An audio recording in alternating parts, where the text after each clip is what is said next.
अस्सलाम वालेकुम। आप देख रहे हैं पीए न्यूज एचडी और मैं हूं आपके होस्ट सादिया बतूल।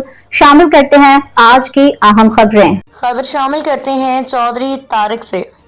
Vice chairperson Punjab social protection authority जहां आरा मंजूर वटू ने तहसील दीपारपुर जिला उकाड़ा का खसूसी दौरा किया, जिसके दौरान उन्होंने सैलाब से मुतासरा इलाकों मलिक शेखू का अटारियो हेड सलमानकी में कायम एमरजेंसी कैंप्स का तफसीली जायजा लिया और खुद रेस्क्यू ऑपरेशन में हिस्सा लिया।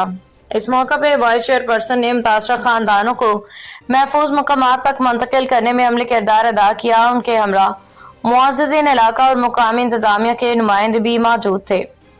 दौरे के दौरान वाइस चेयरपर्सन को सैलाब के ताज़ा सूरत-ए-हाल, इमदादी सरगर्मियों, सैलाब से मुतासरा खानदानों को दरपेश मसाइल से आगाह किया गया। वाइस चेयरपर्सन ने इंतजामिया की कारकर्दगी पे इत्मीनान का इजहार करते हुए कहा कि पंजाब हुकूमत और पंजाब सोशल प्रोटेक्शन अथॉरिटी मुश्किल की इस घड़ी में मुतासिर आवाम के शाना बशाना खड़ी है। वाइस चेयरपर्सन ने इमरजेंसी रेस्क्यू कैंप्स में मुक़ीम मुतासिरा खानदानों से मुलाकात की, उनके मसाइल सुने, उन्हें यकीन दिलाया कि हुकूमत हर सतह पे उनकी मदद और मुआवनत के लिए पुरअज़्म है। वाइस चेयरपर्सन ने कहा कि सैलाब मुतासरीन को फौरी रिलीफ फराहम करना और उनकी बहाली को यकीनी बनाना हुकूमत की अव्वलीन तरजीह है।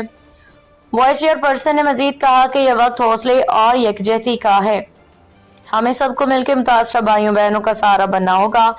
वाइस चेयरपर्सन ने इस बात पे भी जोर दिया कि अवाम के सब्र इस्तेकामत एक रोशन मिसाल है। मजीद कहा कि जिस तरह हालिया भारतीय जारियत का पूरी कौम और तमाम सियासी जमातों ने एकजहती के साथ मुकाबला किया, इसी तरह इस मुश्किल घड़ी में भी तमाम सियासी जमातें हुकूमत और अफवाज के लिए मुश्तरका तौर पर सरगर्म अमल हैं। या अल्लाह तो हमसे अपनी मखलूक के लिए बेहतरीन काम ले और हमारी अपनी ज़ात के लिए इज्जत वाले काम ले। न्यूज स्टूडियो से अब तक के लिए इतना ही। मजीद खबरों और अपडेट्स के लिए देखते रहिए पीए न्यूज एचडी।